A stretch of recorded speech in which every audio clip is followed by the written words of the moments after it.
People call me Yaya. This happened to me when I was a young girl, maybe 7 or 8.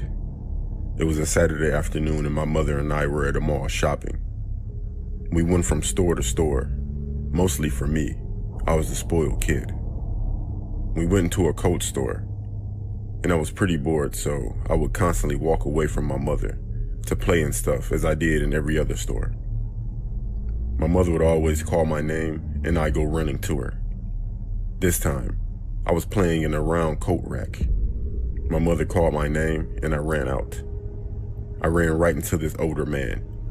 Then he grabbed me. He grabbed me by my wrist and asked me why I was running. I told him because I have to get to my mom. He then told me he could take me to her, but I said no, and he let go.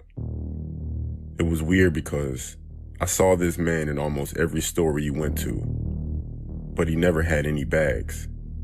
After that store, I had to use the bathroom really bad, so I went while my mother went to the food court. I sat down to use it for maybe a minute when someone else came in. The person walked right up to my stall. At this point, I was just looking at the person's shoes. They were men's shoes. I was confused of why a man would be in here. Before I could look up, the man said, "Hey, Yaya, everything okay in there? I'll come in if you want me to." It was the man from the stores. I looked up, and I could see his eyes peeking through the crack of the door. He then started shaking the stall. I began to scream. I've never been so afraid in my life.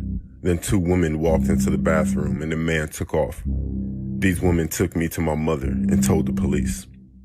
They found him due to the cameras. I don't know what his intentions were, but the police said he probably would have kidnapped me. Who knows? From that time on, I would never leave my parents' side while in public.